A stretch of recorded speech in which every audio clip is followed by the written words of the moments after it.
morning. Welcome to online class of English. Dear students, you know very well that we were learning about the uses of a definite article the in the series. Today we will learn the next rules related to the definite article the. Are you ready? Look this side.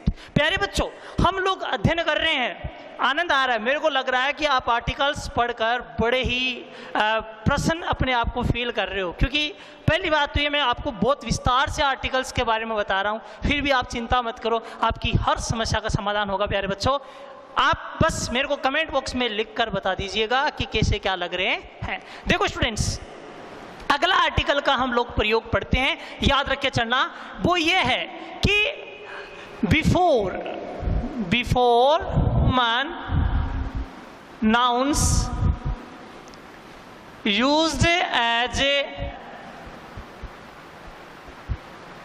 nouns के रूप में काम में ली जाती है। याद रख के चलना, common noun before common nouns use as abstract nouns, यानी कोई भी कॉमन नाउन है वह एब्स्ट्रैक्ट नाउन के रूप में, यानी जातिवाचक संज्ञा वह आपकी भाववाचक संज्ञा के रूप में काम में ली जाती है। तो उससे पहले आपको किसका प्रयोग करना है?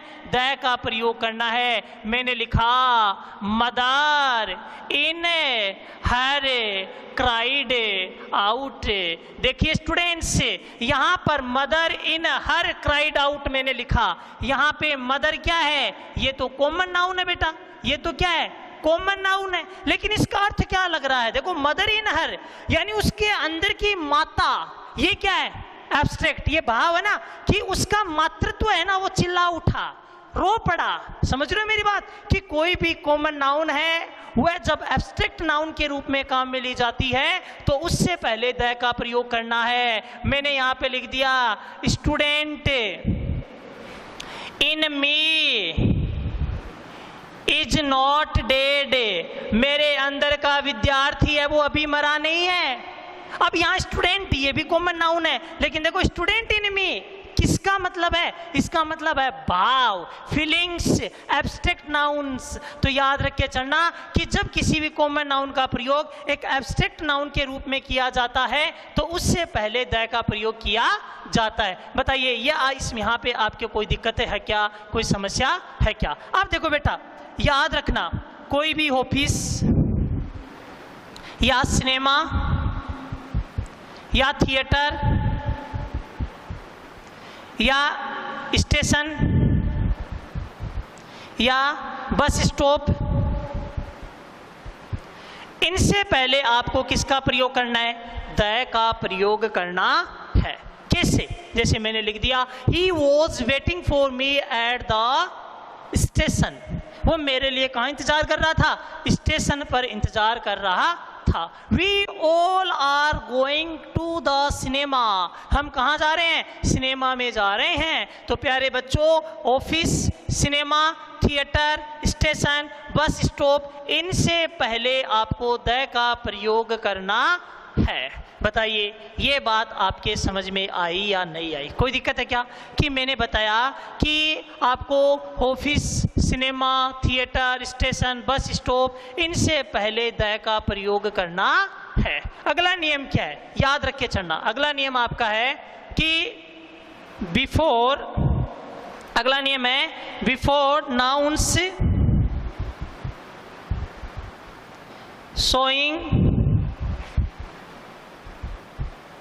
Weights and rate. संज्ञा से पहले आपको द का प्रयोग करना है, जिससे कोई भी आपका वजन है या उसकी जो कीमत है, दर है, वो शो होती है। उससे पहले आपको द का प्रयोग करना है। जैसे मैंने लिख दिया कि milk is sold by Khalistan litre. भाई दूध है, उसको किस में बेचा जाता है या किस में मापा जाता है? लीटर में ही तो मापा जाता है और लीटर से ही बेचा जाता है। तो हमने यहाँ पे क्या लिख दिया? लीटर से पहले क्या लगा दोगे? द। यहाँ पे लिख दिया कि silk is sold by Khalistan. तो इनसे पहले आप लोगों ने किसका प्रयोग कर दिया? द का प्रयोग कर दिया। तो डियर स्टूडेंट्स, आपको याद रख के चलना है कि before noun showing weights and rate we use the definite article the, ठीक है, हम लोग डेफिनेट आर्टिकल द का प्रयोग करते हैं। कोई दिक्कत है क्या इनमें? अब देखो अगला नियम आपका क्या है द से जुड़ा हुआ, ध्यान से देखना कि द का प्रयोग है वो फ्यू और लिटिल के साथ भी किया जाता है। किसके साथ में प्यारे बच्चों? फ्यू और लिटिल से पहले भी आपको किसका प्रयोग करना है? द का। किसका प्रयोग करना है? द का। कैसे? जैसे द फ्यू और द लिटिल, द लिटिल। मैंने आपको ए और एन के प्रयोग में पहले ही बताया था। ये तो किसको शो करती है? नंबर को। और यहाँ ये द लिटिल किसको शो करता है? क्वांटिटी को। किसको शो करता है? क्वांटिटी को शो करता है। ये बात आपके समझ में आई या नहीं आई? कोई दिक्कत है क्या? आप देखो प्यारे बच्चों, अगला नियम क्या है कि before invention, before invention, invention का मतलब क्या होता है? आविष्कार। क्या होता है? आविष्कार से पहले, कोई भी आविष्कृत वस्तु है या आविष्कार से पहले आपको किसका प्रयोग करना है? द का प्रयोग करना है। मैंने लिखा हु इन्वेंटेड, हु इन्वेंटेड, आपने यहाँ पे खालिस्तान जैसे लिख दिया। यहाँ पे मैंने टेलीविज़न, यहाँ मैंने लिख दिया रेडियो, वायरलेस या टेलीफोन। समझ रहे हो मेरी बात? वायरलेस और टेलीफोन, इनसे पहले आप लोग किसका प्रयोग कर दोगे? द का प्रयोग कर दोगे। कोई दिक्कत है क्या? अभी याद रख के चलना कि आविष्कार से पहले आपको द का प्रयोग करना है।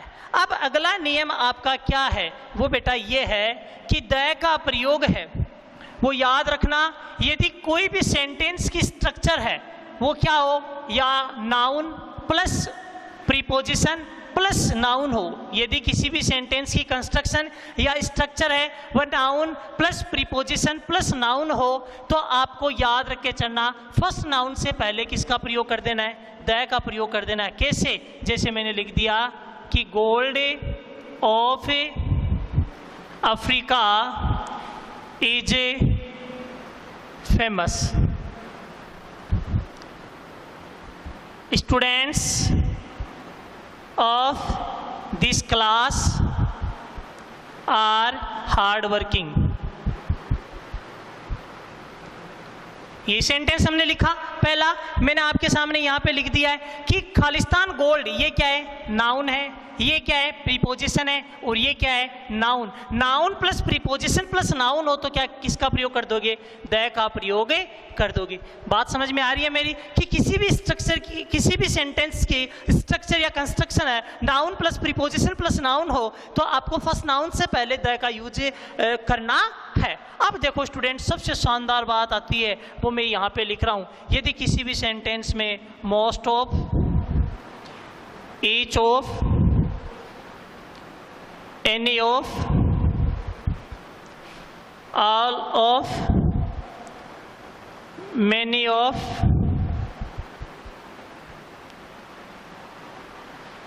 One third of, half of, यहाँ पे मैंने most of, each of, any of, all of, many of, one third of, half of, इधर ऑफ, नीदर ऑफ इत्यादि प्रोनाउन से शुरू होने वाले फ्रेजेज में, किसमें? फ्रेजेज में आपको किसका प्रयोग करना है? द का प्रयोग करना है। यहाँ पे जो भी मैंने लिखे हैं इत्यादि प्रोनाउन से शुरू होने वाले फ्रेजेज में आपको किसका प्रयोग करना है? द का प्रयोग करना है। जैसे मोस्ट ऑफ द स्टूडेंट, ठीक है। फिर ईच ऑफ, इसके पहले बाद में the, any of, all of, इनके बाद में आपको किसका प्रयोग करना है? द का प्रयोग करना है। कोई दिक्कत है? अब देखो बेटा, द के प्रयोग की अगली चर्चा हम लोग करते हैं। देखो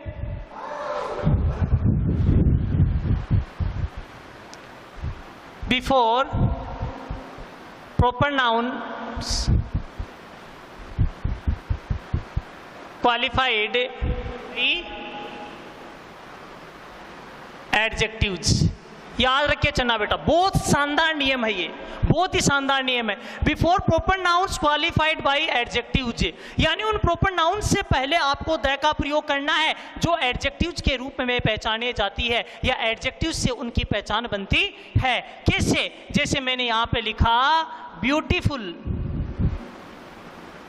ब्यूटीफुल राधा। अब बेटा यहाँ पे ये राधा क्या है, ये तो नाउन है, और ये ब्यूटीफुल क्या है, ये एडजेक्टिव है। कहने का मतलब है राधा सुंदर थी, राधा क्या थी, सुंदर थी, और राधा की पहचान सुंदर राधा के रूप में की जाती है। तो याद रखना उस संज्ञा प्रॉपर नाउन से पहले आपको द का प्रयोग करना है जो एडजेक्टिव्स के द्वारा क्वालिफाइड होती है, एडजेक्टिव्स के द्वारा पहचानी जाती है। कैसे, जैसे मैंने लिख दिया इमोर्टल लता, यहां पर यानी मृत्युंजय क्या कर दिया, द, यानी यहां पर लता मंगेशकर है, लता मंगेशकर को यानी महाप्राण के नाम से, मृत्युंजय के नाम से भी जाना जाता है। तो यहां पे यदि किसी भी नाउन की पहचान उसके एडजेक्टिव से की जाती है तो वहां पर आपको किसका प्रयोग करना है, द का प्रयोग करना है। तो डियर स्टूडेंट्स, ये थे द से जुड़े हुए आपके रूल्स। मैंने आपको बहुत ही गहराई से और बहुत ही शानदार तरीके से आपको द के नियम बताए हैं। प्यारे बच्चों, आशा करता हूं कि आर्टिकल से जुड़े हुए वीडियो आपको अच्छे से समझ में आए होंगे और इनके रूल्स भी अच्छे से समझ में आए होंगे। अगले वीडियो में हम चर्चा करेंगे कि द का प्रयोग कहाँ नहीं किया जाता है। अब तो हमने चर्चा की है कहाँ किया जाता है, अब हम चर्चा करेंगे कहाँ नहीं किया जाता है। तब तक के लिए थैंक यू।